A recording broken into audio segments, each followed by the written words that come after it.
Hey, friends. Welcome to the Juniper House Show. I'm Recon Rook, 24602, Church Militant, Colorado Springs chapter. I just want to tell you a story today.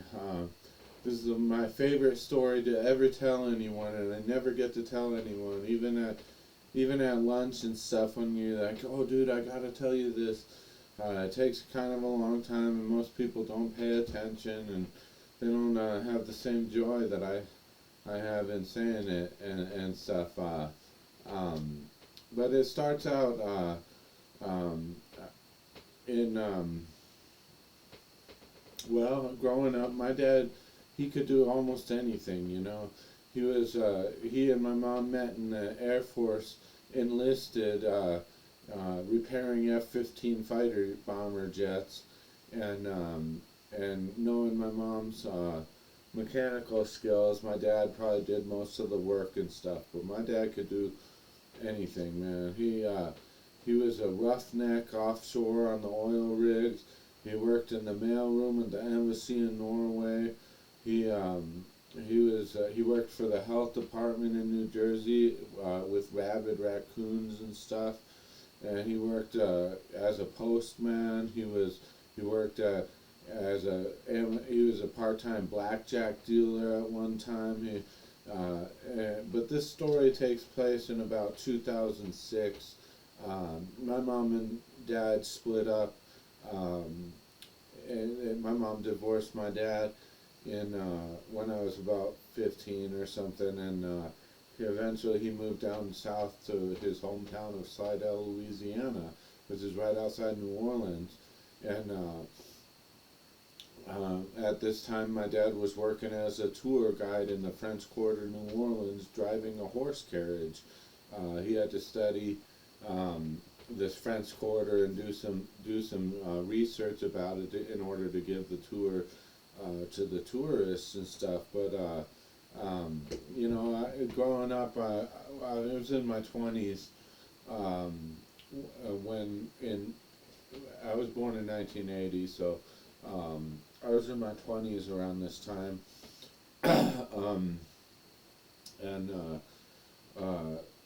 my when my dad moved down there, I was really lucky. Every job I had would give me 1 week of vacation, and so I would every year. My mom would buy me a plane ticket to go visit my dad in Louisiana.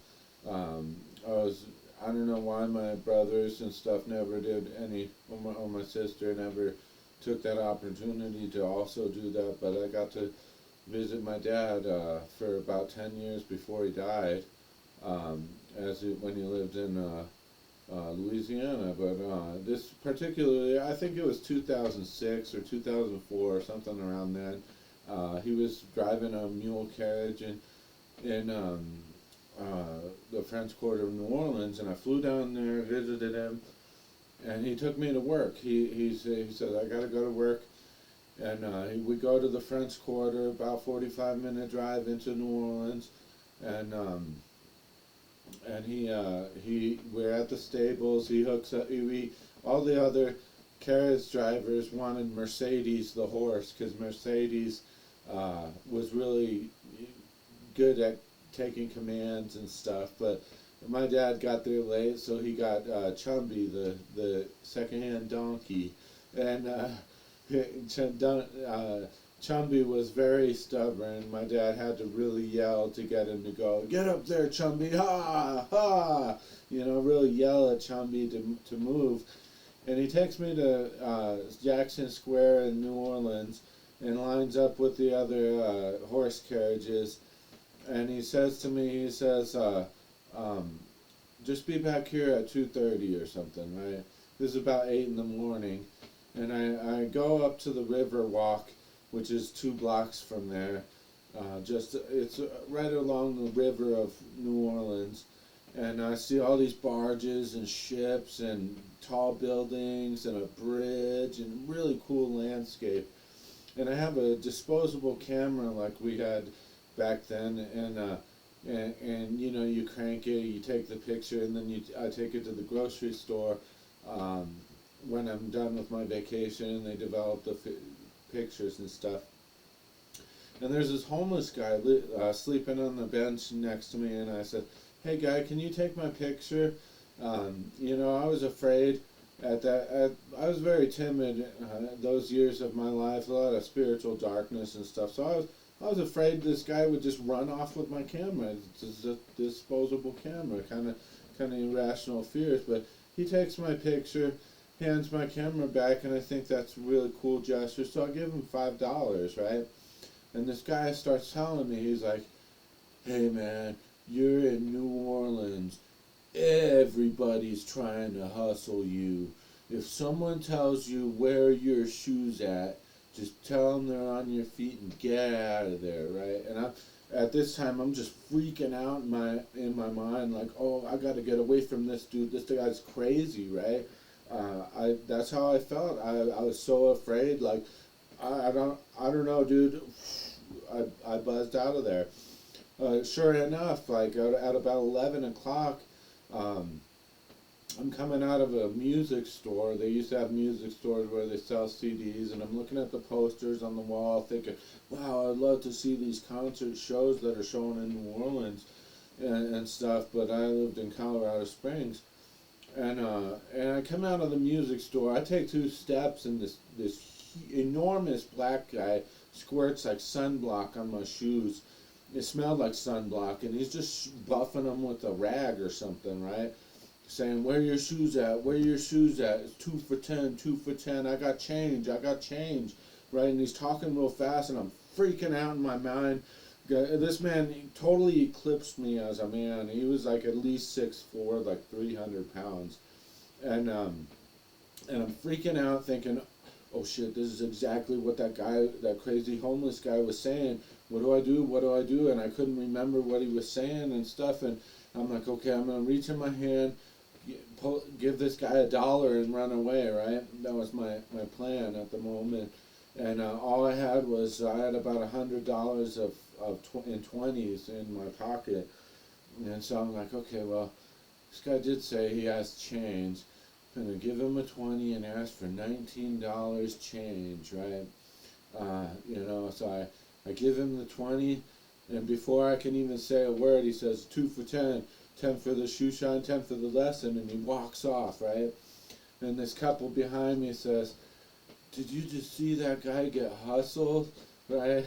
I don't come with a lot of common sense, and I don't have streetwise skills or anything. My dad was very streetwise, and he was a tough guy. He was a roughneck, right? And anyway, I got hustled out of $20, and at 2:30 I met my dad. I told him, I was like, "Dad, this guy he started shining my shoes with sunblock, and he said 2 for 10, and I told him the whole thing." And he says, "You show me, if you see that guy, you point him out to me. We tour guides. We don't like the people hustling the tourists, bro. You point that man out to me, right?" Sure enough, we're driving down the street in the horse carriage, and I see him. I'm like, "Dad, that's the guy." And you can't miss him. He's an enormous black guy in like black basketball shorts that were huge, and my dad starts tearing down the street with Chumby. "Get up there, Chumby! Ha! You owe my son $20." That's exactly what my dad said. And that dude, he kind of ducked off to the side, and we lost him, and we went back to the stables and stuff. And I was just like freaking out on the thing. I'm like, "Dad, this guy could take both of us, and he probably has a gun, And I don't know what my dad would have done, but we got back to the stables eventually. Later the week, I flew back to Colorado Springs, and for like 16 years, every once in a while I'd be sleeping at night, and I'm thinking like, the hell kind of hustle is that? Where your shoes at? Where your shoes at? Right? Like, what does that mean? What kind of who came up with this stupid thing, right? And fast forward to about 2022, and I'm pacing the streets of Colorado Springs working. I went through the quickening earlier in that year, And God really filled me up with a lot of stuff. Like I was like a new creation. I just completely different, and I was working on this Make America Great Again, got defeated by Build Back Better. Okay, well, we'll make America God-fearing, grateful, generous. We want all the good stuff, like Noah in the ark. He was the only person in the whole world wanted the good stuff. You know, we're going to leave room at the end to pack this place as full as we can of the good stuff for the good people of the future generations to have a chance against when the Nazis come back. The spirit of the Nazis will return. And then we're going off to infinity and beyond to be with Jesus. You know, it's woo, right? And so I was like, well, you know, to be generous, you got to be generous. I go to 7-Eleven and I wanted to buy some scratch tickets, and there's this homeless guy in a Hawaiian shirt, leathery skinned and stuff, and he's like, "Hey, dude, can you buy me a Pepsi?" And I'm like, "Yeah, sure, okay." I don't usually have money, but I do now. And you want a pack of cigarettes? He's like, "Yeah, buy me some Newports." And I'm like, "No, Newports are the premium, dude. I'll get you some Lucky Strikes." And I go in there, I get a sandwich, a 2-liter of Pepsi, and I buy a pack of Lucky Strikes for him. And I come out of the store, give him the bag of that, and he starts telling me, "Oh, I got this roofing job, man, and I need a pair of shoes. Like, I don't have the right shoes for the job." And I'm like thinking to myself, I was like, what a coincidence.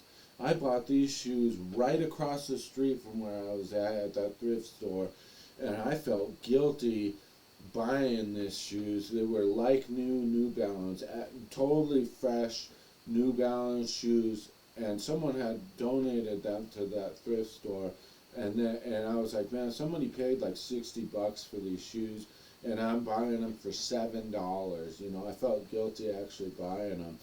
I had hardly worn them, and they were on my feet. And I was like, well, I could point out that store where you can get a killer deal on shoes, but this man probably has no money. So I was like, okay, well, I have 5 pairs of shoes at home. I just took off my shoes and gave them to him. I was like, I live right down the street. I just got to run a few errands before I get home. And I get in my car and drive off in my socks. And something clicks in my mind. I'm like, holy smokes. You telling me that you can get hustled right out of your shoes? Like if that man was lying or something. Like I'm like, no way, dude. This is what that means. That you can get hustled right out of your shoes, bro. And I'm running errands in Colorado Springs in my socks, feeling like $1,000,000 that I have an idea of what that stupid hustle was about. And I'm like, how come I don't see other people in their socks walking around town, you know? Or I pictured my dad. My dad, he had concern for me. If I walked in from outside without my shoes on and my socks, he would notice. He would say, "Where are your shoes at, son?" And I would tell him, "No, this leathery skin homeless dude needed them." And he would say, I pictured at that moment his earthly state. He would say, "Get in the car, we're going down, we're going to find this dude. He's not taking your shoes." But in his heavenly finished state, he would just laugh his ass off with me and give me a hug, because that's how I felt. I felt like $1,000,000 walking around town in my socks, and I was like, wow, I wonder if anyone will notice, you know? Is there anyone out there with the same concern as my dad? Like, wait, where are your shoes at, bro? You're walking around town without any shoes on. And I wanted to find someone like that, but I didn't. And beyond the cherry on top of the whole thing would be that the man took the shoes, had his roofing job, and got on his feet and was stopped being homeless and stuff. That's why I gave him the shoes in the first place. And so I'm picturing this leathery skinned homeless dude living in a tent behind Safeway with a shoe rack. I'm like, does this guy get everybody's shoes or what? You know, if in some of the thug life princesses out there, they might just be laughing at me and say, "That's not what that stupid hustle's about." Well, I don't have much common sense. That's my best idea. That you can get hustled right out of your shoes. Peace be with you.